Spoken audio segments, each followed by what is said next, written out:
সে বললে, চড় মারা কি বক্সিং? হ্যাঁ। রেফারি কি বললে? গায়ে হাত বুলোতে বুলোতে বললে, আর বলতে না বলতেই চারধারে দর্শকেরা একবারে ক্রিকেটের মাঠের মতন বলে চেঁচিয়ে উঠল।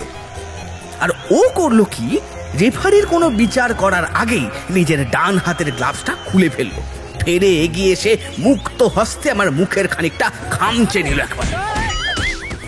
এতক্ষণে রেফারি এবার মুখ খুললেন, বললেন,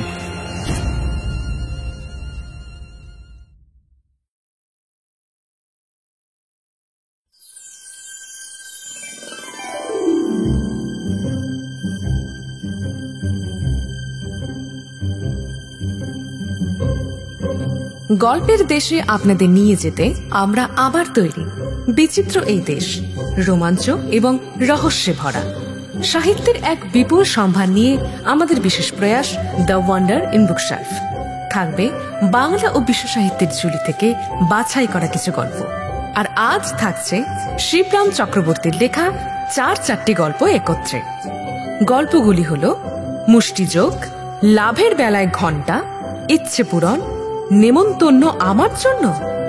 এর আগেও আমাদের চ্যানেলে শিবরাম চক্রবর্তীর লেখা হর্ষবর্ধন ও গোবর্ধনের কীর্তি আপনারা শুনেছেন। আজকের গল্পের সমগ্র চরিত্রে শুভ ও সমৃদ্ধি।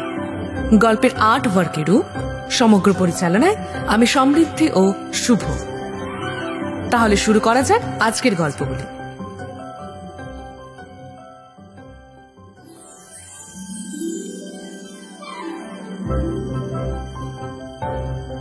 শুনছেন আজকের প্রথম গল্প, মুষ্টিযোগ।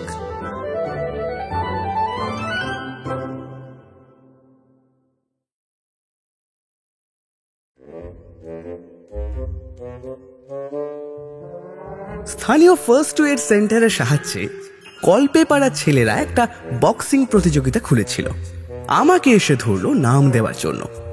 এবার নাম দিলে আর চাঁদার টাকা দিতে হবে না।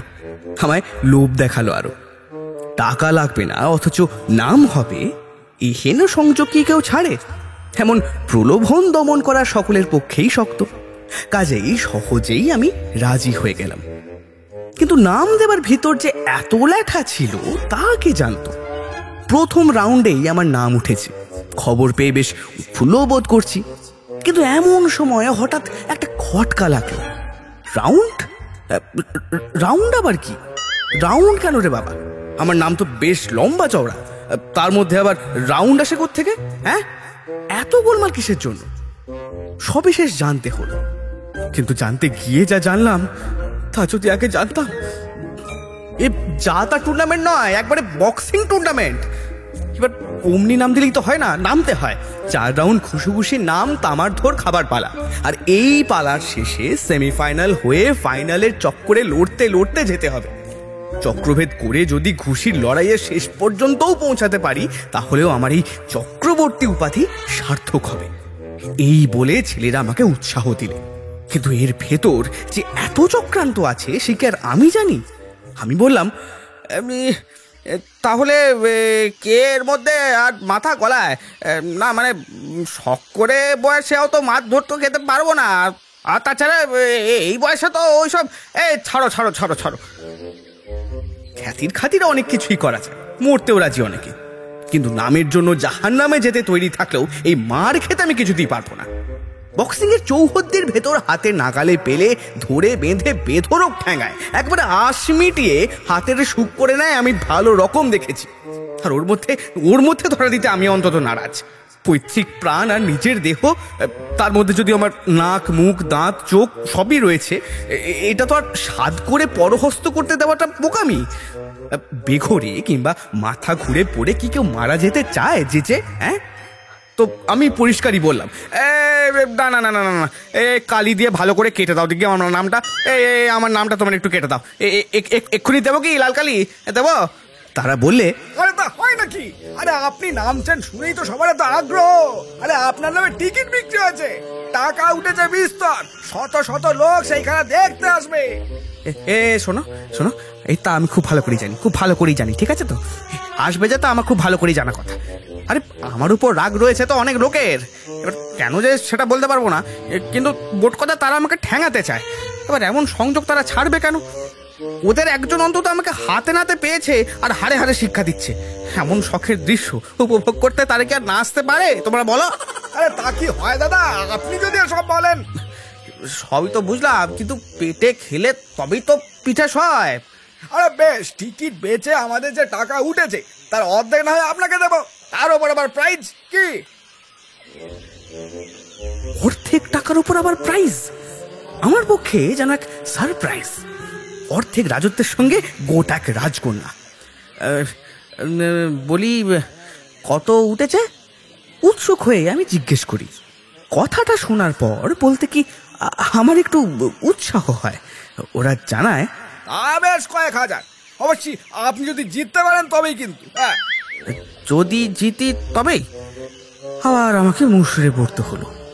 বক্সিং এর ব্যাপারে আমার অর্ধেক বয়সের একটা বাচ্চার সামনে আমি দাঁড়াতে পারবো কিনা সন্দেহ। অবশ্যই পাবার পরে তারপরে টাকাটা আপনি আবার ওই ফার্স্ট এইডের জন্যই দাতব্য করে দেবেন কি?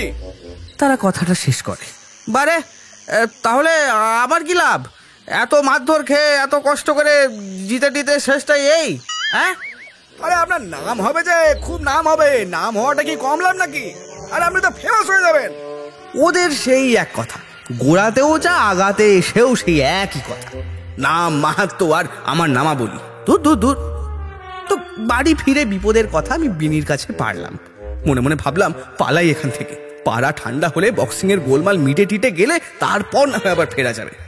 তো বললাম, এ বিনি, চ কোথাও পালিয়ে যাই, চ। কিন্তু বিনি তখন অভয় দিয়ে বলে, ঘাবড়িও না দাদা, লড়বে, তাতে ভয় কি? জিততে পারো তো ভালো, আর যদি না পারো দেখো যে বেগতি, ব্যাপারটা তোমার সুবিধের না, তখনই নক আউট হয়ে যাবে। আর এবারে 10 গোনা পর্যন্ত চোখ বুজে মরার মতন পড়ে থাকবে চুপচাপ। তা নক আউট কাকে বলে জানো তো? তার জানি নে, নক আউট বা নাক আউট যা বলিস, ও হচ্ছে ওই এক রকমের ব্লো বিএল ও ডবল, মানে একরকম ঘুষি আর কি। সেই ঘুষিকেই বলে নাকি ওই রকম সব কি সব নক আউট নাক আউট ওই সব কি সব। যার চোটে একজনের নখ উড়ে যায় আরেকজনের নাক। এক্ষেত্রে নাক যাওয়ার দায় হচ্ছে আমার, কিন্তু নাক খোয়াতে আমি পারবো না রে। নাক গেলে আমার আর কি থাকবে? একটি তো মোটে নাক। আরে বাবা, থাকবে থাকবে, টিংচার আইডিন থাকবে, ব্যান্ডেজ বাঁধবার থাকবে, তারপরে কত কি আছে দাদা। তার নামই তো ফার্স্ট এড। আর সেই ফার্স্ট এডের জন্যই তো এই লড়াই। তার সাহায্যের জন্য তুমি নাকি নামতে চাইছো না? তা বটে। অতএব শেষমেশ নামতেই হলো। নাকের স্বার্থেই নামলাম। নাক চায় যাক, সেজন্য কিছু না। নাক গেলেও ফার্স্ট এইডটা যাতে মেলে সেই সুবিধার দিকে তাকিয়ে আর না নেমে পারা গেল না।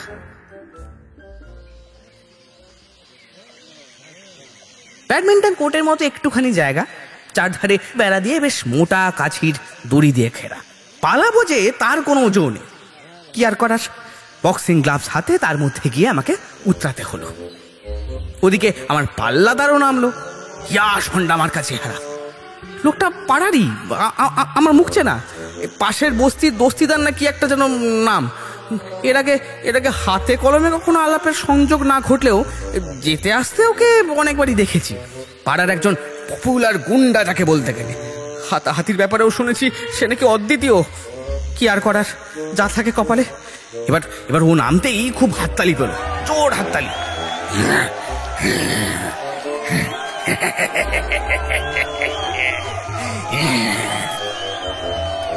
আর উল্টো দিকে আমি নামলে সবাই হো হো করে হাসতে লাগলো। এবার হাসবেই সেটা জানা কথা। আমাকে পিটিয়ে তক্তা বানানো হচ্ছে, সেই অনির্বচনীয় সিনারি দেখতে সবাই জুটেছে। তার আগামী আনন্দেই তারা হাসি খুশি আর কি। তো অবশেষে রেফারিও এলেন আমাদের মাঝখানে, তার পর্বত প্রমাণ দেহ নিয়ে। এবার তাকে দেখে এতক্ষণ একটু তবু মনে ফর্সা পেলাম। তেমন বেগতিক দেখলে এই পাহাড়ের আড়ালেই নিশ্চয়ই আশ্রয় নেওয়া যাবে। বলতে কি, প্রথম খানিকক্ষণ আমি তার পেছনেই রইলাম, বাহানা দিয়েই তাল সামলাতে লাগলাম। ওদিকে ওই লোকটা লাফাচ্ছে আমাকে মারবার জন্য একবারে লম্ফ মানসে। এদিকে আমারই টাল বাহানা। মাঝখান থেকে রেফারি ব্যস্ত আমাদের দুজনকে সামনাসামনি আনতে। কিন্তু আমি প্রাণপণে ওর আড়ালে আবডালে রয়েছি। এইভাবে অনেক ঘুষোঘুষির ঝড় ঝাপটা ওর ওপর দিয়েই কাটিয়ে দেওয়া গেল। দেখছেন দেখছেন লোকটা ছোট্টা মেয়ে। সন্ধ্যা মার্কা অবশেষে আমার দিকে রেফারির দৃষ্টি আকর্ষণ করতে বাধ্য হলো। চোট মারবো কি, ছুঁতেই তো দিচ্ছে না একদম। রেফারিও আমাকে ঘাড় বেঁকে দেখবার চেষ্টা করলেন। গাল কাত করে তিনি বললেন, আরে ভয় কি, এগিয়ে আসেন না, ভয় কিসের?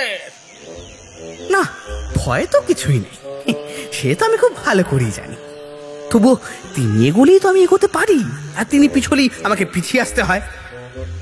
তিনি যেদিকে যতখানি নড়েন আমাকেও সেদিকে ততখানি একেবারে জ্যামিতিক নিয়মে ঠিক তার পিছু পিছু ডিগ্রিতে সরতে হয়। এখন হলো কি, অনেকক্ষণ ধরে অনেক তাক করে গুন্ডাটা একটা দুর্দান্ত ঘুষি ছাড়লো আমার দিকে। আমারও তাকাবার কোনো কসুর ছিল না, আমিও তড়াক করে লাফিয়েছি আর লাফিয়ে সরে গেছি রেফারি নামক সচিবের অন্তরালে। লোকটার সযত্ন নিক্ষিপ্ত ঘুষিটা অগত্যা তাঁরই কোকে এসে লাগলো। লাগতেই তিনি কোঁক করে উঠলেন। পাঁচরায় হাত বুলোতে বুলোতে তিনি কোঁকিয়ে উঠলেন।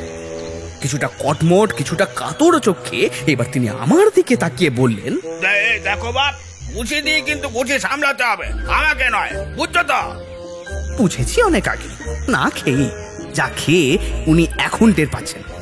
কিন্তু কথায় বলে prevention is better than cure, মানে মার খাওয়ার আগেই মলম হওয়াটা কি ভালো নয়? অবশ্য আমারও খুশি ছড়ার কিছু কসুর ছিল না, লোকটাকে লক্ষ্য করে মাঝে মাঝেই ছাড়ছিলাম তার। কিন্তু দুঃখের বিষয় এটাই যে তার একটাও তার কিংবা রেফারির গায়ে লাগছিল না। আকাশের পিঠেই বরবাদ হচ্ছিল আর কি, বিলকুল বাজে খরচ। কিন্তু এই শূন্য আস্ফালনের দাপটেই আমার হাতের দস্তানাখানা এবার খুলে পড়ল। আমি বললাম, টাইম ওভার, টাইম ওভার।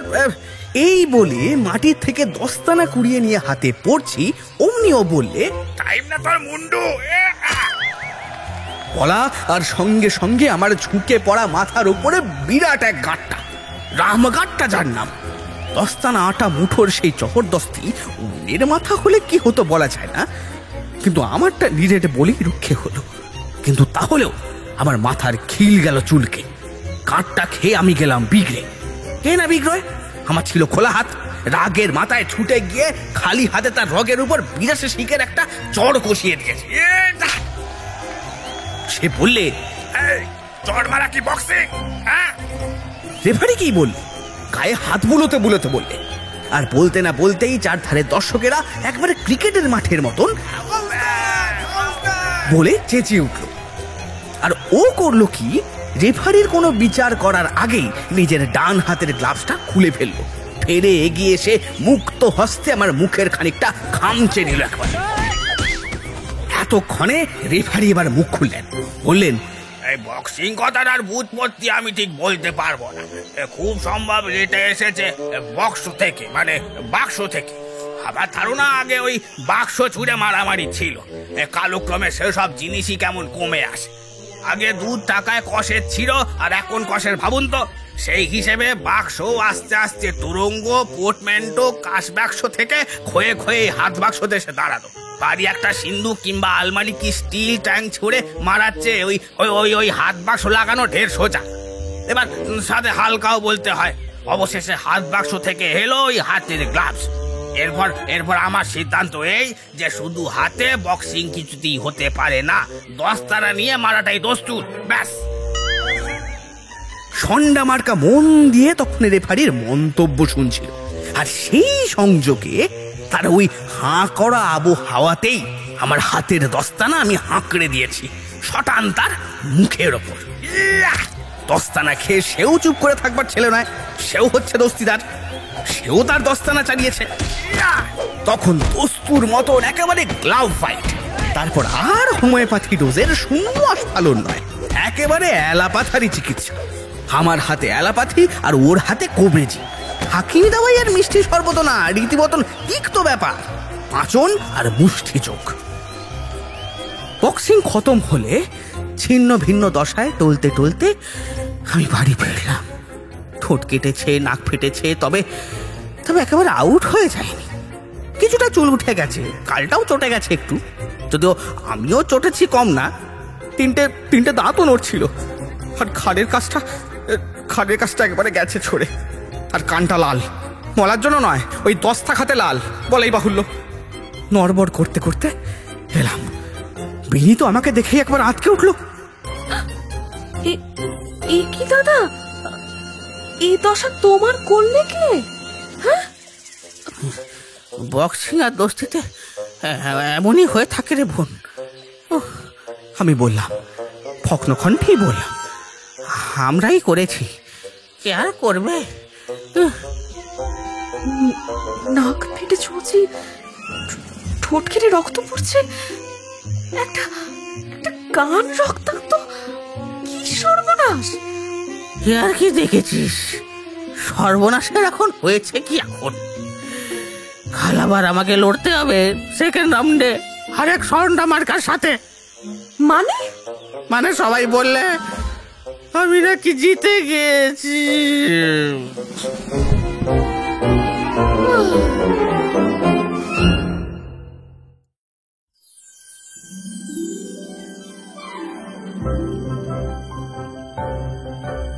এবার শুনবেন দ্বিতীয় গল্প, লাভের বেলায় ঘন্টা।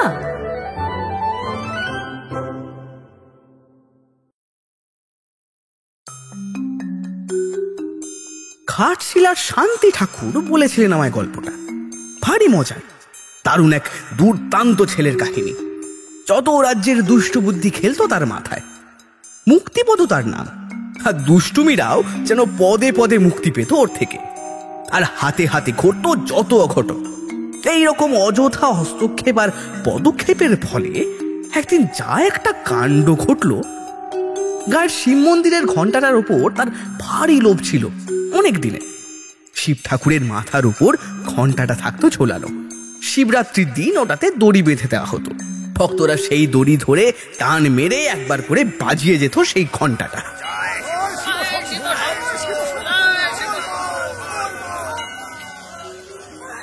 কি যে মিষ্টি ছিল তার আওয়াজ, সত্যি। শিবরাত্রির পর্ব ছাড়া আর কোনোদিন কিন্তু সেটা বাজানো হতো না। শিব ঠাকুরের পাশেই ছিলেন দেবী পার্বতী। তাঁর মাথায় ঝকমক করত সোনার মুকুট। কিন্তু সেদিকে মুক্তিপদর মোটেই নজর ছিল না। মুক্তিপদ তককে তককে থাকতো কি করে ওই ঘন্টাটা হাতানো যায়। একদিন সে দেখল পূজারী ঠাকুর কোথায় যেন বেরিয়েছে। মন্দির একদম ফাঁকা পড়ে আছে, চারিধারে কেউ কোথাও নেই। সুবর্ণ সুযোগ জ্ঞান করে সে মন্দিরের ভেতর গিয়ে সেঁধুল।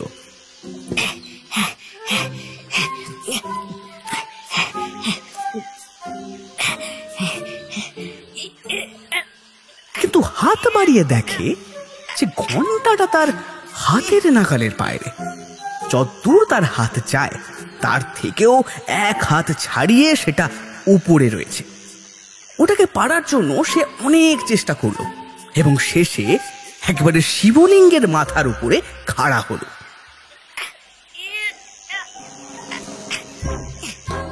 কিন্তু তখনও সেটাকে হাত দিয়ে পাকড়ানো যায় না। আঙুলে ঠেকে কিন্তু মুঠোর মধ্যে আনা যায় না ঘন্টাটাকে। এ তো ভারী মুশকিল হলো। কিন্তু এ কি, শিবের মাথায় চড়ে দাঁড়াবার সঙ্গে সঙ্গেই ঘটলো সেই অঘটনটা। স্বয়ং শিব ঠাকুর তার সম্মুখে আবির্ভূত। মুক্তিপদর পদক্ষেপেই দেবাদিদেব মুক্তি পেলেন নাকি? হ্যাঁ, বৎস, তোর ভক্তিতে আমি প্রীত হয়েছি। তুই বর প্রার্থনা কর। একেবারে একেবারে হকচকিয়ে গেছে মুক্তিপদ। আরে ভয় খাচ্ছিস কেন রে পাগলা? তুই কি আমায় চিনতে পারছিস না? হ্যাঁ, চিনবো না কেন? চিনি তো। তুমি তো শিব ঠাকুর, দেখেই টের পেয়েছি। ওই তো পটে দেখেছি তোমায়, পটের সঙ্গে বেশ মিল আছে। হ্যাঁ, তোর মতন ভক্ত যার হয় না রে। লোকে আমার মাথায় ফুল বেলপাতা চড়ায়, আর তুই সেখানে নিজে কি আমার ওপর চড়িয়েছিস। তোর সবটাই দিয়েছিস আমায়। তোর মতন ভক্ত আমি আজ অব্দি দেখিনি। এখন তুই বল কি চাস, বল। আমি কি চাইবো? হ্যাঁ, থতমত খেয়ে সে বলে। এই শুনে এবার শিব ঠাকুর আবার বললেন, রাজা হতে চাস তুই? হ্যাঁ, রাজা? এবার মুক্তিপদ একটু বিষম খেলো। যে রাজা, অনেক লোক লস্কর নিয়ে বিরাট রাজ্যের অধীশ্বর হবার বাসনা আছে তোর কি? মুক্তিপদ মনে মনে ভাবতে লাগলো। সে তো ভারী ঝামেলা। এই রাজা লোক লস্কর। খানিক ভেবে চিনতে সে জানালো, না, রাজা হতে আমার প্রাণ চায় না। রাজ্য চালানো তো আমার কর্ম নয়। কি করে রাজ্য চালায় তাই তো আমি জানি না। তাহলে কি চাস বল? পরমা সুন্দরী এক রাজকন্যা। রাজকন্যা নিয়ে আমি কি করব? কেন? বিয়ে করে সুখে ঘর কন্যা করবি, আবার কি? বিয়ে? এখন আমি কি বিয়ে করবো গো? আরে আমার তো গোপই বেরোয়নি এখনো। তুমি কি সব বলতো ঠাকুর? ও তাহলে তাহলে হাতি ঘোড়া কি চাস বল? বর দিতে এসে এমন বিড়ম্বনা শিব ঠাকুরের বুঝি আগে কখনো হয়নি। আরে আমি তো তোকে বর দিতে চাই রে বাবা, আর বর না দিয়ে আমি ছাড়বো না। হ্যাঁ, এই হাতি ঘোড়া কি কেউ চায় নাকি আবার? হ্যাঁ, তাহলে তাহলে টাকা করি ধন দৌলত রাখবো কোথায়? বাবা টের পেলে তো মারবে। আরে বাবার একটা টাকা সরিয়েছিলাম একবার, তাতেই আমাকে একখানে এমন চড় দিয়েছিল না, বাপরে, এখনো ভালো রকম মনে আছে বেশ আমার। না না, আমার টাকা করি বরং কিছু চাই না। ও তো দেখছি কামিনী কাঞ্চনেও আসক্তি নেই, এ তো মুক্ত পুরুষ মনে হচ্ছে। তাহলে কি চাস তুই? ভক্তি মুক্তি এসব? সে তো আমার পাওয়া গো, আমার নামই তো মুক্তি। আমার বাবার নাম আমার ভক্তিপদ, তা ভক্তি মুক্তি তো না চাইতেই পেয়ে গেছি। তাহলে তুই হয়তো চাস মনে হচ্ছে ওই ত্যাগ বৈরাগ্য তিতিক্ষা নাকি? সে তো বিবেকানন্দরা চায়, পড়েছি বইয়ে। আমি বাবু ওরকম বিবেকানন্দ হতে চাই না। ও, এত ভালো ভাষা ধরো দেখছি। মহাদেব নিজের জটাজট চুলকান। ছেলেরা কি চাইতে পারে, কি তাদের চাওয়ানো যায়, কিছুই তিনি ভেবে পান না। নিজের ছেলেবেলায় তার কি স্বাদ ছিল তাও কিছুই এখন স্মরণ নেই। এখন সেই সুদূর অতীত বাল্যকালের কথা তার মনেই পড়ে না। আর কবে যে তিনি দুগ্ধপোষ্য বালক ছিলেন, আদেও ছিলেন কিনা কখনো, কিছুই ঠাউর হয় না। কিন্তু কি চাইতে পারে ছেলেটা, কি পছন্দ হতে পারে ছেলেটা, তিনি খতিয়ে দেখতে চান। তাঁর আর তার টান তো সমান হবার কথা নয়। আদিকালের তিনি আর সেদিনকার এই ছোড়ার রুচি কি আর এক হবে? যে বস্তু তার প্রিয় ওর কাছে হয়তো তা মূল্যহীন। ছেলেটা কি এই বয়সে চোখে ধূত্রফুল দেখতে রাজি হবে? বিল্ল ফলের জন্য সাধ করে হাত বাড়াবে না নিশ্চয়ই। মাথায় হাত দিয়ে অনেকক্ষণ শিব ঠাকুর ভাবতে থাকেন, কিন্তু কুল কিনারা কিছুই খুঁজে পান না তিনি। হঠাৎ নিজের কপালের চাঁদে তার হাত ঠিকে যায়, আর হাতে যেন চাঁদ পান তিনি। তখন এই চাঁদটা, তিনি উচ্ছ্বসিত হন। এই এই চাঁদখানা তুই নিশ্চয়ই পেতে চাস। হ্যাঁ, এমন চাঁদ পাওয়ার স্বাদ হয় না তোর কি? প্রস্তাবটা শুনে মুক্তিপদ একটু নাক সিট করে। চাঁদ নিয়ে সে কি করবে? মা যেমন খোঁপায় চুলদের আটকে রাখার জন্য চিরুনি লাগান, শিব ঠাকুর তেমনই নিজের জটাজুট সামলাতে চাঁদকে লাগিয়েছে, এই তো কথা। কিন্তু মুক্তিপদ তার ঝাঁকড়া ঝাঁকড়া চুল নেই, দিব্যি ব্যাক ব্রাশ করা চুল তার। চাঁদকে মাথায় করে রাখবার শখ তার মোটেই নেই। এবার চাঁদ না হয়ে চন্দ্রপুলি হলে তাও না একটু ভেবে দেখা যেত আর কি, কিন্তু শুধু চাঁদ নিয়ে কি করবে সে? ও তো আধখানা চাঁদ, ও আমি নিয়ে কি করবো? আপনি বুঝি আমায় অর্ধচন্দ্র দিচ্ছেন নাকি? ঘুরে অপমান করা হচ্ছে? হ্যাঁ, এবার ফোঁস করে ওঠে সে। আপনি সোজাসুজি বলতে পারতেন, আমার মন্দির থেকে বেরিয়ে যাও, আমি চলে যাচ্ছি তাহলে। না না, আমি তা বলবো কেন? তা কি বলতে আছে নাকি? এ বাবা, শিব ঠাকুর শশব্যস্ত হন। আরে এত বড় ভক্ত তুই আমার, তোকে কি এমন কথা বলতে পারি কখনো? আরে ভক্তাধীন ভোলানাথ, শুনিসনি কথাটা? হ্যাঁ, তাই বলুন। আরে আমি ভাবছিলাম চাঁদের টুকরোটা হাতে নিয়ে নেড়ে চেড়ে তুই একটু দেখতিস একবার, যদি তোর পছন্দ হয় আর কি। কিন্তু চাঁদে হাত দিতে যাবো কেন আমি? আমি কি বামুন নাকি? হ্যাঁ, বামুনরাই তো চাঁদের দিকে হাত বাড়ায়। আমি তো বেশ ঢ্যাঙা, দেখছো না? এর মধ্যেই 5 ফুট 4.5 ইঞ্চি লম্বা। হ্যাঁ, বাবা বলেছেন আমি নাকি আরো ঢ্যাঙা হব। হ্যাঁ, আমাদের বংশে তো সবাই তাল গাছ। হ্যাঁ, তাহলে তো তুই এমনিতেই চাঁদ পাবি, তাল গাছে মাথাতেও তো চাঁদই থাকে, দেখিস নি? সে তো পুকুরে জলের মধ্যেও দেখেছি, ডোবার মধ্যেও আবার। আহা, চাঁদের সঙ্গে তো আমাকেও ডোবালি দেখছি। ও হারি ফ্যাসাদে ফেললি আমায়। পর দেবো বলে কথা দিয়েছি, অথচ তখন থেকে কিছু দিতেই পারছি না। কিছু চাইছিস না, অথচ দিতে তো আমাকে কিছু হবেই। না দিয়ে যে উপায় নেই, নয়তো কথাটা মিথ্যে হয়ে যাবে। মিথ্যে কথা আবার আমার বলা চলে না, পাপ লাগবে। কি মুশকিলে যে পড়লাম। আচ্ছা, তুই কি কিছু খেতে টেতে চাস? খাবারের কথা এবার তার একটু উৎসাহ দেখা দেয়। কি খাওয়াবেন বলুন? হ্যাঁ, শিব ঠাকুর বলেন, কি খাওয়ানো যায় ভাবছি তাই। সত্যি বলতে আমাকেই সবাই ভোগ দেয়, আমি তো কখনো কাউকে ভোগ দিইনি, এমনকি ওই তোমাদের ওই পার্বতী ঠাকুরকেও না। হ্যাঁ, এবার তোর ভোগে কি লাগতে পারে ভেবে এখন দেখি। তারা তিনি ভাবতে থাকেন। তা কি খাবি? তারকেশ্বরের ডাব। হাতের কাছে প্রথমেই তিনি ডাবটা পান, আর সেটাই পারেন সবার আগে। ডাব? ডাব কেন? আপনার সঙ্গে তো আমার আড়ি হয়নি যে ডাব দিয়ে ভাগ পাতাতে হবে। তাহলে বৈদ্যনাথ ধামের প্যাড়া, কাশির মালাই লচ্ছি, কিংবা কিংবা কৈলাসের ভাং। ভাং? সেটা কি জিনিস? জানতে চায় মুক্তিপদ। এই রে, এই বাচ্চা ছেলের কাছে। আরে না না, ও কিছু না, ও কিছু না, ও কিছু না। কিন্তু মহাদেব এর বেশি ভাঙতে চান না। ছোট্ট ছেলের কাছেই এই নেশার কথাটা পারাটা ঠিক হবে না তার মনে হয়। নন্দী ভৃঙ্গি ঘুঁটে তারাই বানায়, তারাই জানে কি জিনিস। এরপর তিনি ঘুরিয়ে বলেন কথাটা। আরে ভাং মানে এই সিদ্ধি, আর ওই ওই শুদ্ধ ভাষায় মানে তুই সিদ্ধি লাভ করতে চাস নাকি সেটাই জিজ্ঞেস করছি। হ্যাঁ, একদম না, ও তো সাধক লোকেরা চায়। আমি কি সাধক? কিন্তু তাও শুনি না কি ওটা। আরে কি আবার, আমি তো কেবল খাই, মানে পান করি, ওই আর কি, আর কিছু না। এই খেতে কেমন? সিরাপের মতন কি? ওই ওই ওই আখের রস যেরকম দ্বারা হয়ে থাকে এমনটা? হ্যাঁ হ্যাঁ, খেতে যদি মিষ্টি হয় তাহলে দিতে পারেন। হ্যাঁ, না না, ও সব খেয়ে তোর কাজ নেই। পানীয় তো আর খাদ্য নয়, ওতে আর পেট ভরবে না। দাঁড়া দাঁড়া, দেখছি কি দেওয়া যায়, দাঁড়া। ও মনে মনে তিনি দিক বিদিক ঘোরেন। যে খাবারগুলো তার দিব্যনেত্রে দেখতে পান এক এক করে সব আউড়ে যান। এই তা বলছি, মালদহের খাজা খাবি, কৃষ্ণনগরের সরবাজা, বর্ধমানের মিহিদানা, রানাঘাটের ছানা জিলিপি, জনাইয়ের মনোহরা, পাঁশকুড়ার অমৃতি, নটরের দুধুমন্ডা। গন্ডা গন্ডা? মুক্তিপদ বাধা দিয়ে জানতে চায়।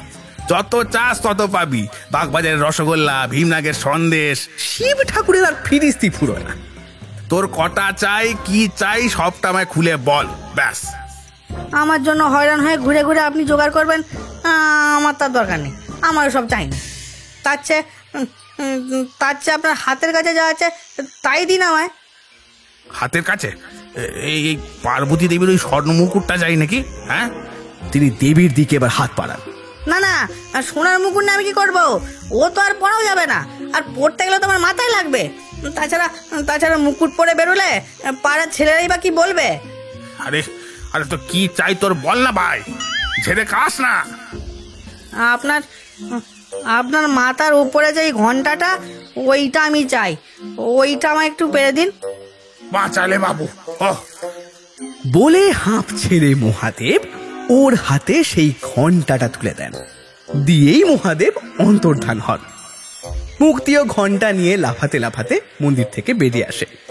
ঘন্টাটা আর তাকে কষ্ট করে বাজাতেও হয় না। ওর লাফছাপের দাপটে সেটা আপনিই বাজতে থাকে।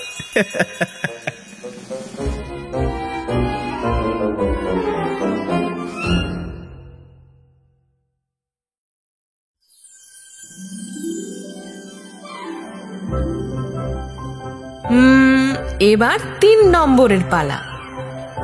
শুনবেন ইচ্ছে পূরণ।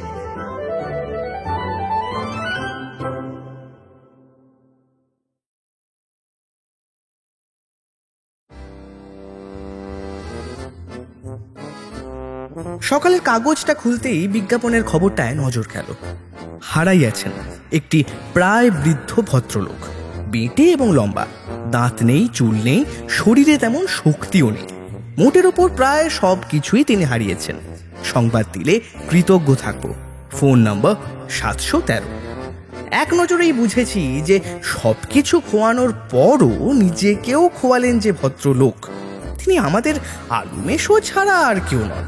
টের পেয়েছি ওই 717 না ভেবেই। তার উপরেও 713 আবার ফোন করে নিশ্চিত হওয়া গেল।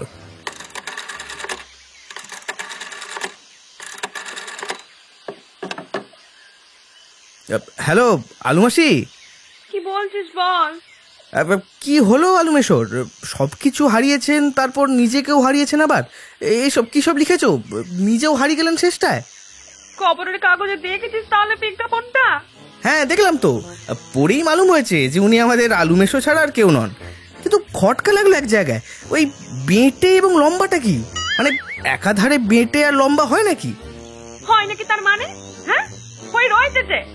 তুই বলছিস কি? হ্যাঁ, জল জল তো চোখের উপরে, তুই বলছিস হয় না? আহা, তা নয়। আচ্ছা দাঁড়াও, আমি আসছি, দাঁড়াও। ছুটলাম কাগজখানা হাতে করেই। গিয়ে দেখি তিনি তো একদম ধরাশায়ী। যে পতিবিয়োগে সতীরা পাথর হয়ে যান, তার বিরহে কাতর হওয়া কিছু বিষয় না। পতির অভাবে ক্ষতিবোধ করাটা এটা বড্ডই স্বাভাবিক। এবার আলু মাসিকে একটু আলু থালু দেখতে পাবো সেটাই আশা করে গিয়েছি, কিন্তু তাকে যে এতটা আলুলাই তো দেখবো তা আমার ঠিক আশা ছিল না। তিনি কেবল অঙ্গসজ্জাই ছাড়েননি, একেবারে ভূমি সজ্জায়। আরে খাট থাকতে মাটিতে শুয়ে কেন মাসিমা? সহানুভূতিতে শুধুই। আরে শুকনো মেঝে পাশ ফিরতে তো হাড়ে লাগবে, খটটাঙ্গেই তোমার খটখট করে গায়ে লাগে, তাতেই মাটির ওপরে এতটা বয়সে এই হাড় ভাঙা খাটুনি কি তোমার পোষাবে? কি সুখে কাটে শোবো বল দেখি বাবা, কি সুখে কাটে শোবো বল। আমার সুখ সাদ সব চলে গেছে রে, সব চলে গেছে। ফোঁস করে একটা দীর্ঘশ্বাস ছাড়লেন। কে আছে আমার বল, কে আছে বল, আর কি আছে আমার সেটাও বল। কিচ্ছু নাই। হ্যাঁ তা বটে, আমি বলি তার বেশি আর কথা জোগায় না নিজের ঘটে। স্বামী গেলে সাধ্যি রমণীর আর কি বা থাকে, তা বটে। হ্যাঁ কিন্তু এখনো তো যায়নি সত্যি। আর কি একে ফিরে পাবো তুই ভাবি? হ্যাঁ, আর কাউকে ফিরে পাবো না। দ্বিতীয় দীর্ঘ নিঃশ্বাস ছেড়ে তিনি কন, হ্যাঁ, বেটে লম্বার কি কথা বলছিলিস তখন? আমি কেন বলবো, তুমি বলেছো তো। এই তো কাগজে ছেপে দিয়েছো, দেখো না। বেঁটে কি কখনো লম্বা হয়? এই তুমি কি সব লিখেছো বলো তো? হয় না, তবে হলো কি করে? তা যদি না হয় তো কি হবে তাহলে? আরে বাবা, লিন অ্যান্ড থিন, খড়বোকায় এবং ক্ষীণ। আমি না হয় আলু মেশোকে দেখেছি, টের পেলুম, কিন্তু বাকিরা যারা দেখেনি তারা তো এর থেকে কোনো মাথা মুন্ডু বের করতে পারবে না। বিজ্ঞাপনে সব বিশদ করে লিখতে হয়, বুঝলে মাসি? তা তো জানি, কিন্তু এক কানি টাকা লাগে তার জন্য, তা জানিস? খবর কাগজে বিজ্ঞাপনে যে চার্জ না, কথায় কথায় টাকা ওঠে। কলাইন দিতেই যা লেগেছে না, কি বলবো তো। বলতে হয় না, এই 4 লাইনের তরুণী তার পার্সের উপর দিয়ে যে দারুণ চারটা গেছে, তার নাচার মুখেই তা প্রচার পায়। তো মেয়ে সেখানে সারা জীবনটা যা খোয়ার আমার হলো না, হরে হরে টের পাচ্ছে। তার বেশি তার কথা জোগায় না। তারপরে তিনি এই যে খোয়া ঘিয়ে এত টাকা খোয়ানোর কারণ হলেন, গুচ্ছ কথাটা আলু মাসি উচ্চ রাখলেও আমি বেশ ভালোই বুঝতে পারি। বোঝার ওপর শাকের আটির মতোই উটের পিঠে উপরি তৃণটির ন্যায় হাসিমান্ত প্রদেশ পার হয়ে গেছে। তুমি কিছু ভেবো না আলু মাসি। আরে তোমাকে ছেড়ে কোথাও গিয়ে তিনি বেশি দিন থাকতে পারবে না, দেখো। আরে ফিরে এলেন বলে তুমি কিছু ভেবো না তো, এত সব ঠিক হয়ে যাবে। একদা যৌবনে যে দেহযষ্ঠির সুষমায় মেসমশাই অন্ধ ছিলেন, আজ উত্তর ষষ্ঠীতে পৌঁছে সেই ষষ্ঠী মধুর মাধুর্য কমে যথেষ্ট বেড়ে গেলেও এখন তা অন্ধের ষষ্ঠী। এই প্রায়ান্ধ বয়সে সেই নারী বিহনে মেশর কি এক পা নড়িবার জো আছে? মাসিমাকে সেই আশ্বাস দিতেই তারা আরেক দীর্ঘশ্বাস। আমার তো আশা হয়নি রে তিনি আবার ফিরবে, কিন্তু তোমায় ছেড়ে কোথাও গিয়ে তো বেশি দিন থাকা তার পক্ষে সম্ভব নয়। আচ্ছা, কোথায় তিনি যেতে পারেন কিছু আন্দাজ করো? মানে ডালু মাসি, শালু মাসির ওখানে সব খোঁজ টোজ নিয়েছো? কোথায় তারা? শালু তো এখন দিল্লিতে, আর তোর ডালু মাঝে তো নাচিতে গিয়ে হোটেল খুলেছে। হ্যাঁ জানি তো, ওই তো বনজিদের সবাইকে তো সেখানে যেতে তিনি সেধেছিলেন। গেছিলাম তো আমরা, আমি বিনি সবাই। আর ওই হোটেল না বলে অন্য ছত্রই বলা চলে, চলছিল বেশ। এবার হঠাৎ ইতু সেখানে গিয়ে সব ছত্রভঙ্গ করে দিল শেষটা। আরে সে হোটেল উঠে গেছে কবে। ডালু মাসি একটা রিক্সা ডেকে দিল্লি চলো হেঁকে দিল্লির হাই রোড ধরে বেরিয়ে পড়লেন, দেখে এসেছি। এবার এতদিনে শালু মাসির আস্তানে গিয়ে পৌঁছেছেন নির্ঘাত, তাছাড়া আর কি হবে? আমার পুনরুক্তি। আর সে তো তুমি জানো, ইতুর থেকে ইত্যাদি বইয়ে সেই কাহিনী তো লিখেই দিয়েছি, পড়োনি? পড়বো না কেন? কিন্তু দিল্লি কোথায়? আর তারপরে ঘটনা তুই জানিস নে, দাদু মাসিকে দিল্লি পর্যন্ত টেনে নিয়ে যাওয়া চারটিখানি নয়, পারবে কেন রিক্সাওয়ালারা? রাঁচির কাছাকাছি হিলি বলে একটা জায়গা আছে, খবর রাখিস? দেখানো অব্দি টেনে নিয়ে যেতেই লোকটা জিভ বেরিয়ে পড়লো একবার। ওহ, তো ডালু মাসি তার কমলাস নয় রে, আমার মতো প্যাকাটি নাকি? ডালু মাসি আমাদের হাড়ে মাসে কিঞ্চিত ম্যাসিভ হলেও সরাসরি তাকে লাশ বলাটা আমার কেমন যেন একটা মনে হলো। নিচের দেহের প্রতি কটাক্ষ করে একটু গায়েই লাগলো আমার। তাই নাকি? তা তিনি এখন সেই হিল স্টেশনেই পুঞ্জীভূত হয়ে রয়েছেন নাকি?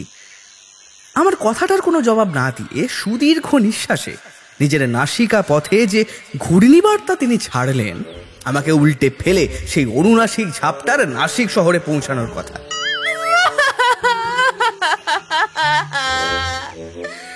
আর কোনো দুঃখ নয় রে, আর কোনো দুঃখ নয়। তিনি বেঁচে থাকতে আমার কপাল পূর্ণ, এই দুঃখটাই আমার খুব। এবারে ঢুকরে ওঠেন মাসিমা। আমি বেঁচে থাকতে তিনি আমায় ছেড়ে গেলেন রে বাবা। আমি বেঁচে থাকতে আমাকে এমন দিন কাটা দেখতে হলো।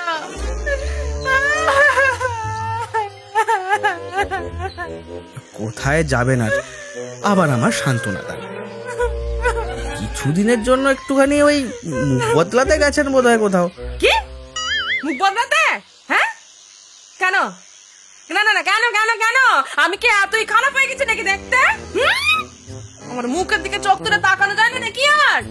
না না, তুই কি বলতে চাইছিস? তুই কি বলতে চাইছিস কি? না না, সে কথা বলছি না। মানে সে মুখ বদলানো বলিনি, অন্য এক মুখ বদলানো আছে না, মানে ভালো মন্দ মুখে দিয়ে যেটা বদলাতে হয় আর কি। আমি প্রাঞ্জল করি। তুমি যে খুব খারাপ রাঁধো তা বলছি না, তবে খুব ভালো রান্নাও দিনের পর দিন খেলে একটু একঘেয়ে লাগে না, সেরকমই আর কি। সমস্যায় তাই হয়তো মনে হয়েছিল অরুচি ধরে গেছিল, তাই তিনি, এমনকি আমরাও তোমার বোন পোড়াও তো ততটা ঘন ঘন আর তোমার কাছে আসি না, তাই তুমি দুঃখ করো, আর এই কারণেই তার ওই আর কি। ওই মানে? ওই মানে রে, তোর বুঝি খাওয়ার লোভই মাসিদের বাড়ি যাস? হ্যাঁ, আমার রান্না না খেয়ে অরুচি ধরে গেল তোদের? তোদের না না, সে কথা নয়, তোমার রান্নার সুখ্যাতি তো শুনেইছি, তার উপর সোয়াদে মুখ মরে যায়, অরুচি ধরে যায় পাছে, সেই ভয়ই তো আসি না। আর দেখো, এই সবার কথা তো জানি রে, আমার কথাটা আমি বললাম এই আর কি, বলে আমি কোনো রকমের সামলে নিই কথাটা। এবার দেখো, আমার মনে হচ্ছে ইতুর কাছে গেলেও যেতে পারেন মাসুমশাই। বতরাতে হলে তো আমরা সবাই সেখানেই গিয়ে থাকি। তাদের বাড়ির ছাদে ওই হাঁস মুরগির কারখানা, ওই মুরগির লালসায় আলু মেশো হয়তো সেই আস্তানার দিকে গেছেন, হতেই পারে। ইতুর কাছে পাটনা? সম্ভব। তবে হ্যাঁ, ওই তার শালিদের কাছে যাওয়াটাও অসম্ভব নয়। মেসমশাইয়ের শালীনতার প্রতি আমি প্রশস্তি গাই। তাহলে যা, তুই এত করে বলছিস যখন, তোর ডালু মাসি শালু মাসির কাছে গিয়ে দেখ গে, ইতু টিতুর ওখানেও যাস, সেখান থেকে পা থেকে ধরে নিয়ে আমার কাছে এনে দে। প্রাণখানা বাঁচা আমার, বাঁচা প্রাণখানা বাঁচা আমার। মাসিমা তো বলেই খালাস, কোথায় হিলি, কোথায় দিল্লি, আর কোথায় বা পাটনা, অত দূর স্বপ্ন দেখাটাও আমার কাছে এক বিলাস। কিন্তু মাসিমা, এই হিল্লি দিল্লি পাটনা তো আর চারটিখানি কথা না, মানে ওই ড্রয়ারখানা টেনে দেখ, যা দরকার লাগে নে। আমি আর উঠতে পারছি না। এই যে মেঝে শুয়েছি, এখানেই আমার দেহ রাখবো, এখানেই আমার দেহখানা রাখবো, এখানেই দেহ রাখবো আমি। এই বালাই ষাট বলে আমি ড্রয়ার টেনে দেখি, ছোট বড় মেজো নানা আকারের নোটে ফাঁকা পকেট বোঝাই করে বেরিয়ে পড়ি দক্ষিণে। গোড়াতেই পাটনা যাই। বাসার একঘেয়ে রান্নার অরুচি ধরেছিল আমার, আর তাই আমারও সবার আগে ওই ইতুর কথাই মনে পড়লো। তাই শালু মাসের ডালে না গিয়ে ডালু মাসের পাল্লায় না ডাল গলিয়ে সোজা চলে গেলাম ইতু লক্ষ্মীর পাটনায়। গিয়ে দেখি যা ভেবেছি ঠিক তাই। প্রাতরাশের টেবিলে ইতুর মুখোমুখি দেখতে পেলাম সাক্ষাৎ আলু মেশোকে, চা অমলেট টোস্ট পোচ পুডিং এর সম্মুখে, হাতে মুখে মাখন মাখামাখি। ফাঁক পোষালাম গিয়ে, ফাঁককে থাকলে মিলে যায় অমনি। ও মা, কোনো খবর না দিয়ে হঠাৎ এমন আচমকা? শুধু এই তো ভালো আছে তো সবাই? ভালো বেশ? ঘাড় নেড়ে জবাব দিই, হ্যাঁ সকলেই বহাল তবিয়তে। এই তো এই পথেই যাচ্ছিলাম, মানে এই লাইন দিয়েই ফিরছিলাম আর কি দিল্লি থেকে। এবার পাটনা স্টেশনের হাঁক শুনেই টনক নড়লো আর নেমে পড়লাম তক্ষুনি। আসলে ওই তোর রান্নার স্বর্গীয় মুরগিরা সব মনে পড়ে গেল আর কি। তা ঘন ঘন টনকটাকে নাড়াও না কেন গো? প্রাতরাশের পর ইতুচন্দর আমাদের মধ্যাহ্নে রাস মেটাতে রান্নাঘরে চলে গেলে একলা টিপে এবার শুধোলো মেশোকে।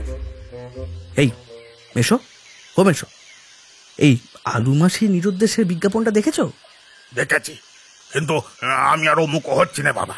হ্যাঁ, আরে ওদিকে যে মাসি ধরা সজ্জা নিয়েছেন।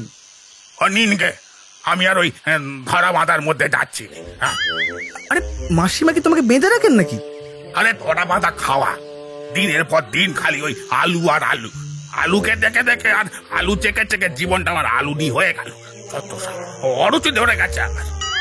হ্যাঁ তা বটে, ওই আলুর ভয় ওইদিকে পা বাড়াই না আমরা।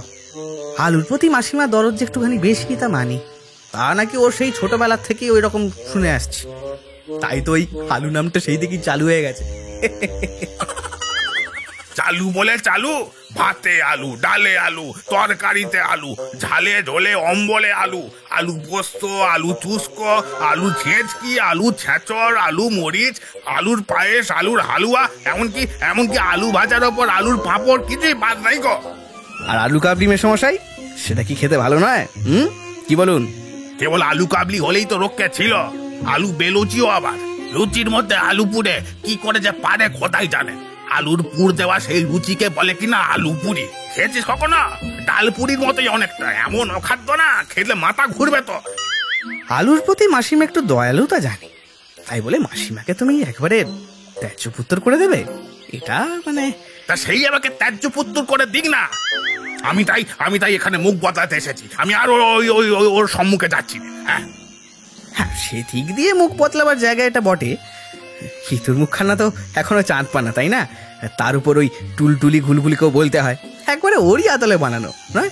তোরাই জানিস ওই মুখটুক আমার চোখে পড়ে না।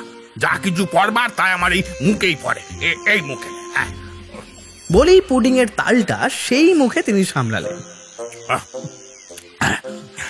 হ্যাঁ, জানিস রে, এখানে এসব দিয়ে শুনছে এই বিহারে নাকি এই ইচ্ছা পূরণের একটা কুয়ো কোথাও একটা আছে নাকি। সেখানে গিয়ে হত্যা দিয়ে পড়লে এই মনোবাঞ্ছা নাকি পূর্ণ হয় সব। তোদের তারকেশ্বরে যেমন হত্যা দিয়ে পড়ে ওই রকম। বাবা, একবারে পৌরাণিক সেই বাঞ্ছা কল্পতরুর মতন নাকি? হ্যাঁ, তোর বিশ্বাস হয়? বাঞ্ছা কল্পতরু কোথাও আছে বলে আমি জানি না, তবে একালে বাঞ্ছা কল্প তরুণী আছেন তা মানি। তারাই এখন সবার সব মনোবাঞ্ছা পূর্ণ করেন আর কি। তা তুমি তার খোঁজে কেন রয়েছো সেটা জানতে পারি কি? হান করা হওয়ার জন্য, আর কেন? সেখানে গিয়ে এই পুনর্যৌবন চাইবো আর কি। আর তারপরে বাবা, শুধু মুখ নয়, আপাদ মস্তক বদলাবার মতলব তোমার? তারপরে তরুণ হয়ে কোনো বাঞ্ছা কল্প তরুণীকে নিয়ে আবার নতুন করে সংসার পাতে বুঝি? তুই বলিস কি রে?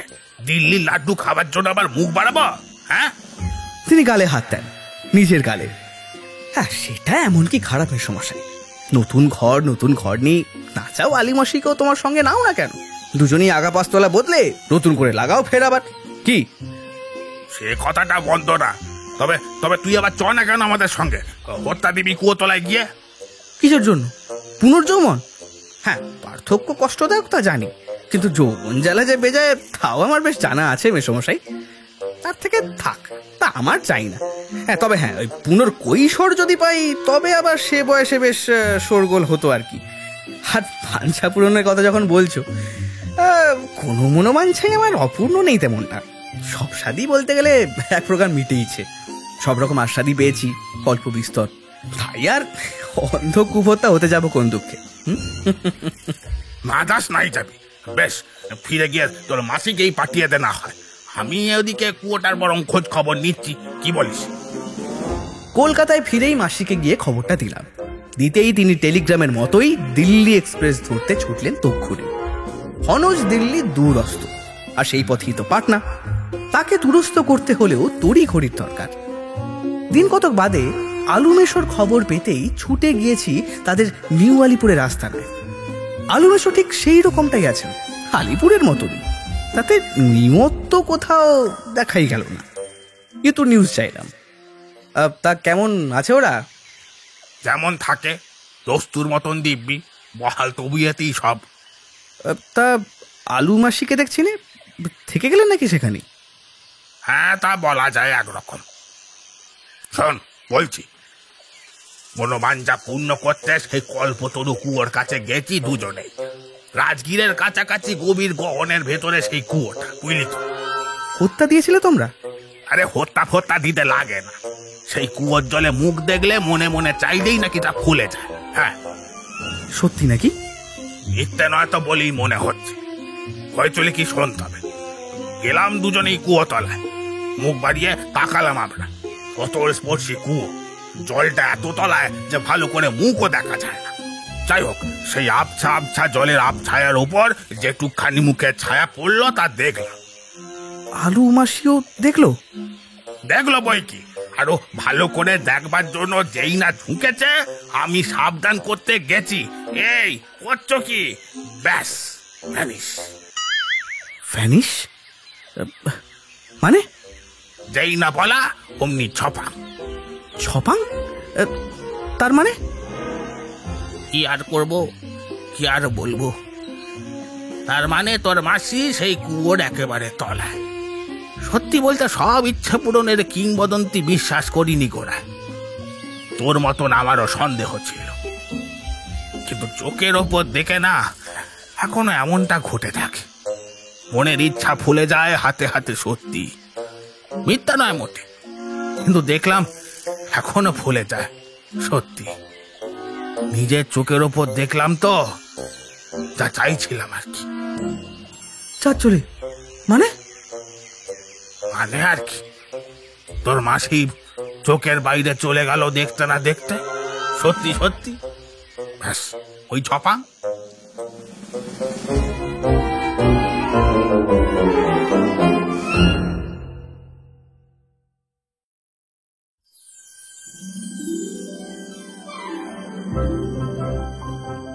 এবার শুনবেন আজকে শেষ গল্প, নেমন্তন্ন আমার জন্য।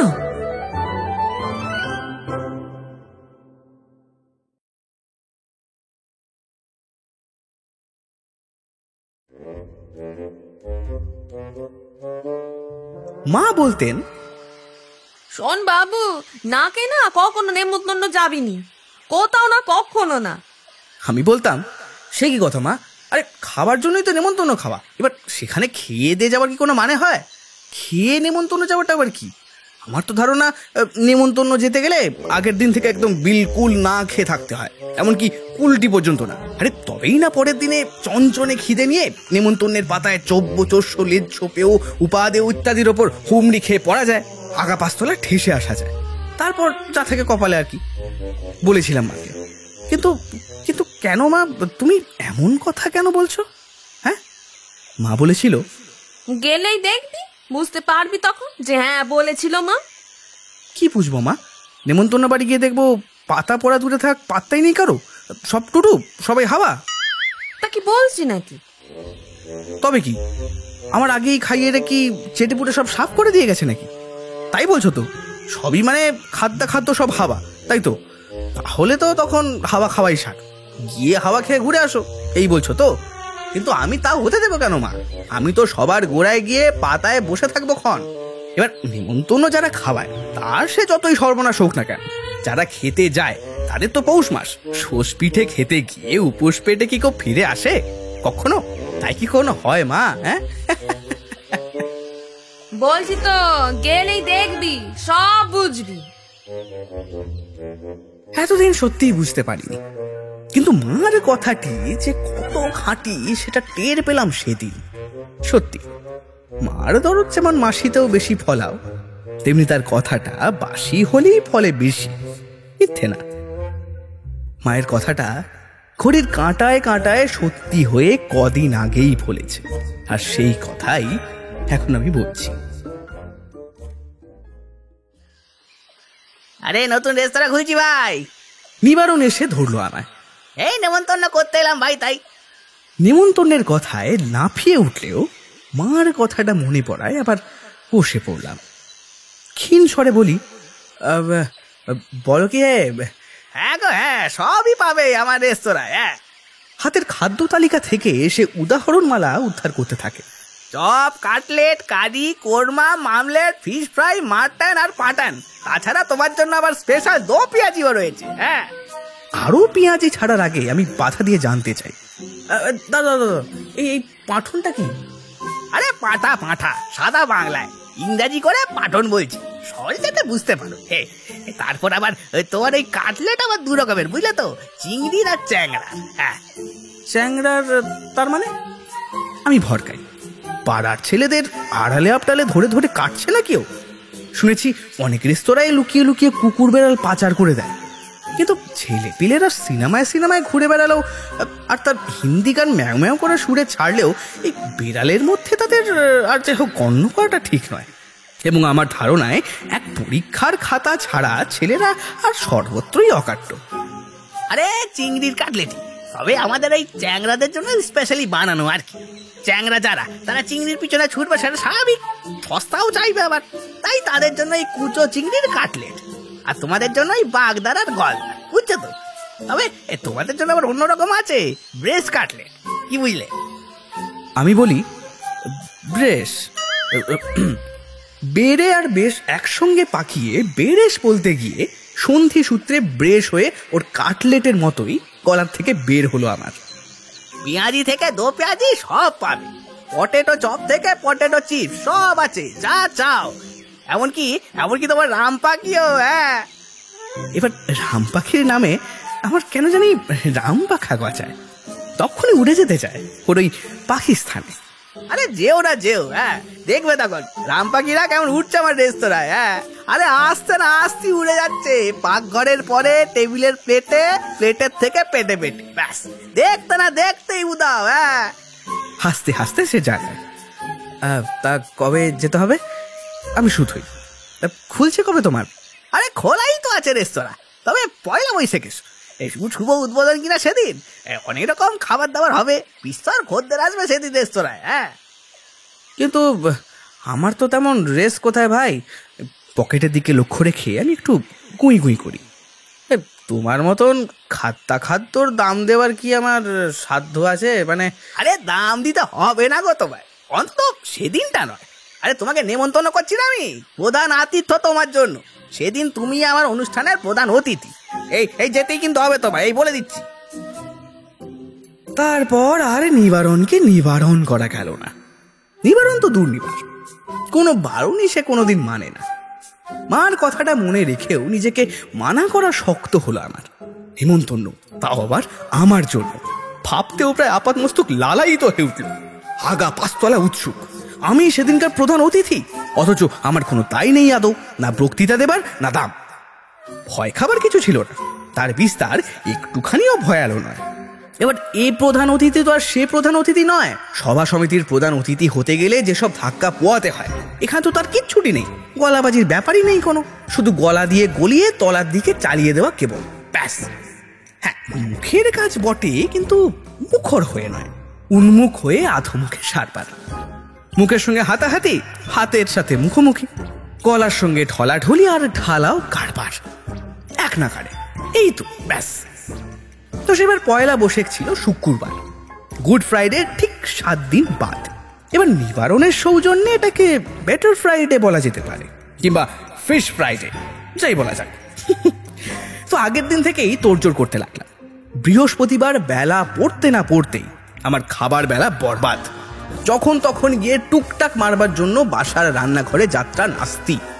বিকেলের জল খাবার বাদ গেল, রাত্রেও রুটি বন্ধ, শোবার আগে নিয়মিত যে 1 গ্লাস হরলিক্স খাবার কথা আমার, তাও বাতিল। তিল তিল করে খেয়ে যদি পেট ভর্তি করে ফেলি, তাহলে তো কাল বিকেলে নিবারণের তাল সামলাতে পারবো না। 7 সকালে বাসার বালক ডিমের হাফ বয়েল নিয়ে এলো, তাও হাঁটিয়ে দিলাম অম্লান বদনে। আরে নিবারণের নিমন্ত্রণ আছে না আজ, এবার হাফ বয়েল খেয়ে খিদে নষ্ট করবে এমন বয়েল আমি নয়। এই জোড়ায় জোড়ায় আসতো রয়েলদের রামরাজ্যে। দুপুরেও হরিমটর, আর বিকেলে তখন তো আমার পেটে একেবারে চোঁচো খিদে, আমি তো প্রায় চি করছি। তখন একটা এক কুচো চিংড়ির কাটলেট পেলেও এখন চিবিয়ে বাঁচি। যদিও শুনেছি তা নাকি আমাদের জন্য নয়, ওই চ্যাংরাদের জন্যই নেহাত। তো যাই হোক, সন্ধে নাগাদ গিয়ে পৌঁছালাম নিবারণের রেস্তোরাঁয় শুভ উদ্বোধনের সন্ধিক্ষণে। দৌড় গোড়াতেই বাবা গেল নিবারণকে। অভ্যর্থনা সমিতি হয়ে একাই সে দাঁড়িয়ে। কে তোমার উদ্বোধনের কদ্দূর? এই তো, এই তুমি এলি হয়। ভেবেছিলাম ওই কার্জু সাহেবকে দিয়ে উদ্বোধন করবো, তিনি নাকি সব কিছুর উদ্বোধন করে থাকে, জুতোর দোকান থেকে একবারে চণ্ডী মণ্ডপ। হ্যাঁ, ভালো হতো তাহলে, শুনেই আমি উৎফুল্ল। হ্যাঁ, লাট সাহেবরাই তো উদ্বোধন সম্রাট আজকাল। হ্যাঁ, সব কাজের কাজই, সব কাজের কার্যও বলতে পারো। কিন্তু পাড়া সবাই বাধা দিল, বুঝলে তো, বারণ করলো আমায়। বললো যে পেয়েছো কি তুমি? লাট সাহেব কি তোমার কাটলেন নাকি? যতই কাটছু হন না, উঠ করে বললেই কি তিনি ছুটে আসবেন? আমার কাটলেটের নাম খারাপ করে এইসব কথাই বললো ওরা। তাই আর আনলুম না অকর্তা, কি আর করি বলো। হ্যাঁ, তা বেশ করেছো, বেশ করেছো। হ্যাঁ, বলতে বলতেই রেস্তোরাঁয় ঢুকি। এখন এই কাজু বাদাম দিয়ে তোমার শুভ উদ্বোধন হোক কি? হ্যাঁ, বাদামগুলো পেটের আগুনে গিয়ে পড়লো ওই পেট্রোলের ছিটের মতোই। আদুত খাদ্যের আহুতির আশায় ওর দিকে তাকাতে গিয়ে এবার সামনের দেওয়ালে আমার মাথা হোঁচট খেল।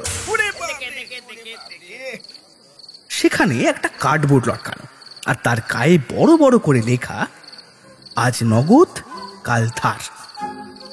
ই আবার কি রে বাবা, নেমন্তন্ন করে ডেকে এ আবার কেমন ধারা?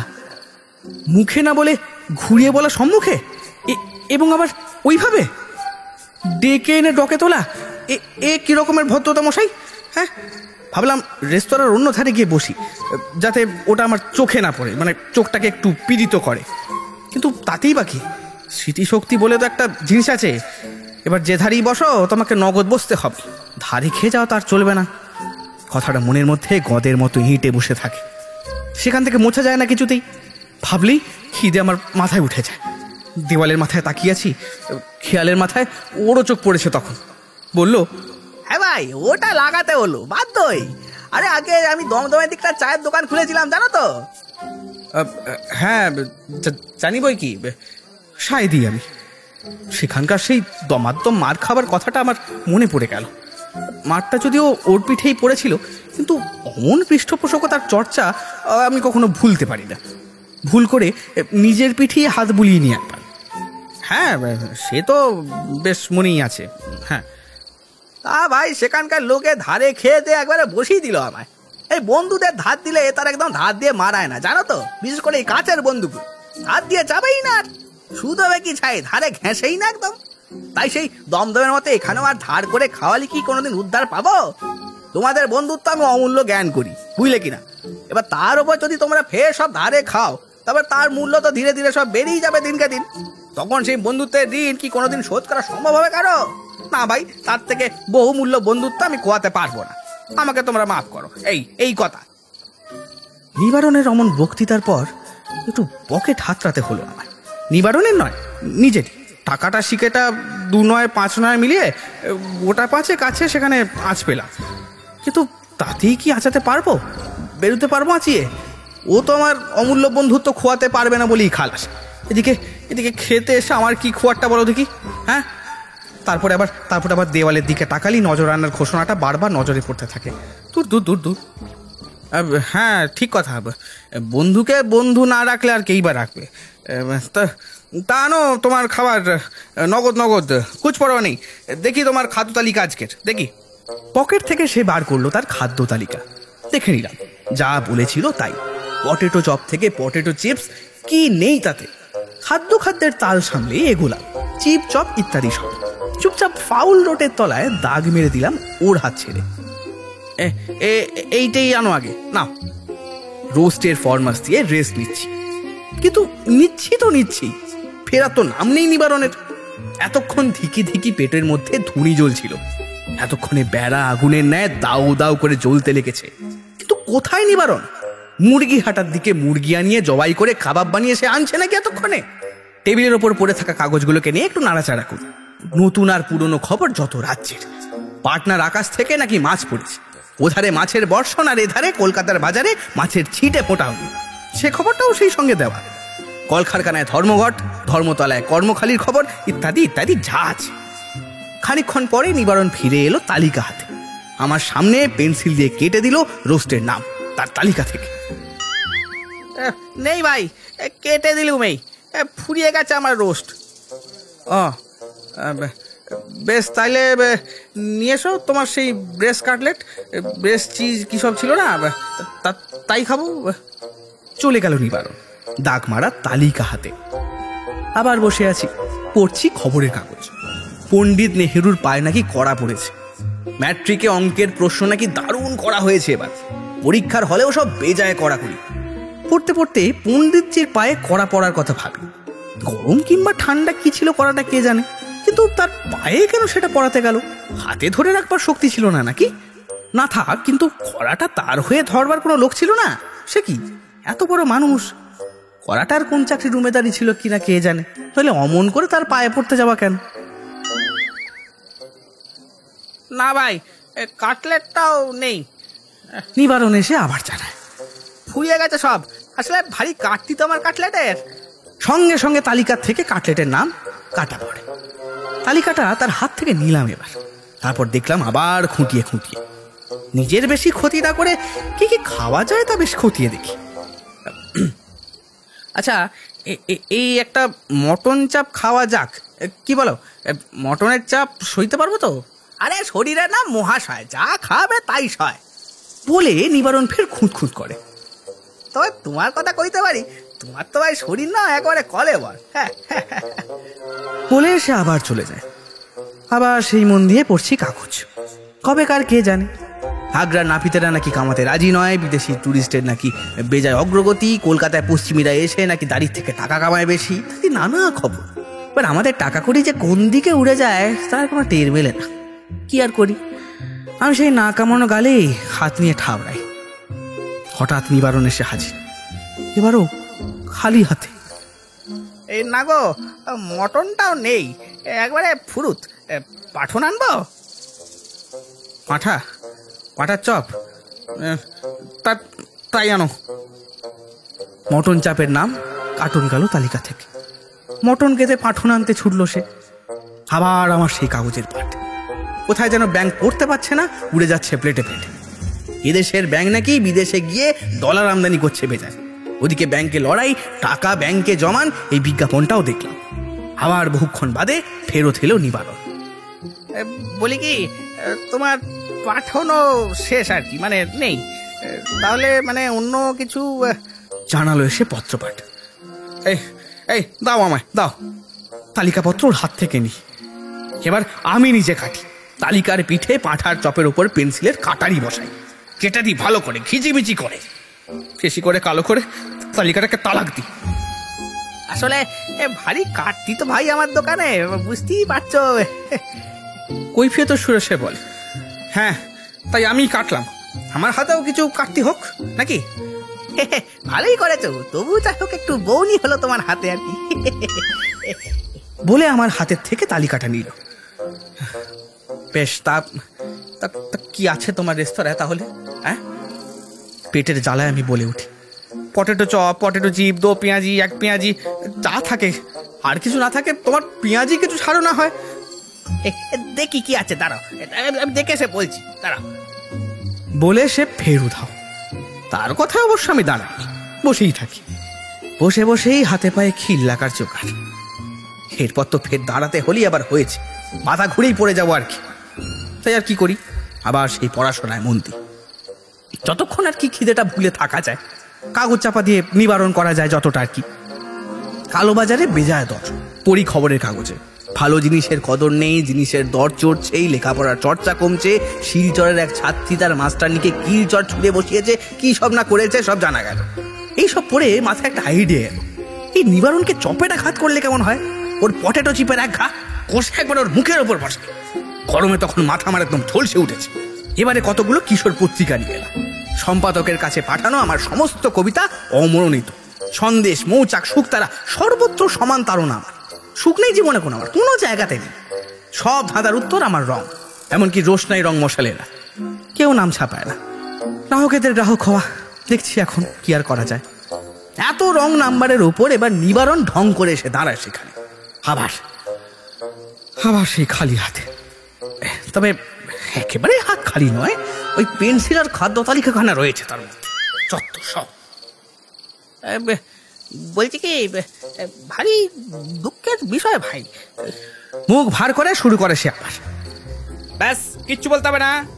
কার্তির কথা খুব ভালো করে জানা আছে তখন ওই খাদ্য তালিকার তলায়। এই শরবতের তলায় আমার নামটা লেখো দিকে এবার। তোমার নাম? সে অবাক হয়ে যায়। আরে লেখো না বলছি তোমায়, যা বলছি লেখো। লিখে সে বেশ নারাজ হয়ে, কিন্তু আমার খাদ্য তালিকায় তোমার নাম কেন, মানে আপত্তির সুর শুনে। তোমার নাম লিখবো কেন? তুমি কি একটা খাদ্য? লিখতে লিখতে বলে, না হয় অখাদ্যই হলাম রে বাবা, লিখতে কি তোমার?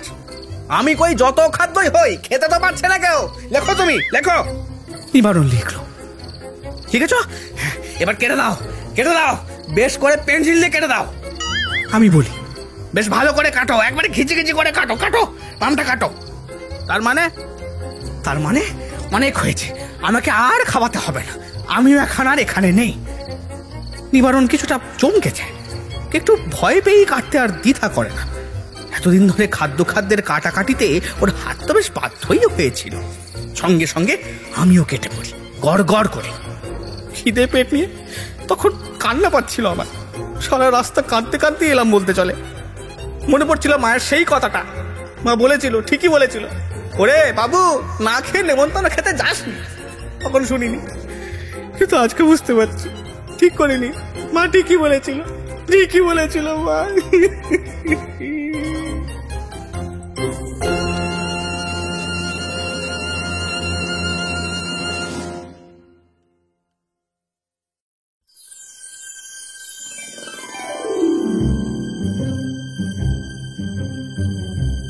শুনলেন আজকে শিবরাম চক্রবর্তীর পর 4টে গল্প।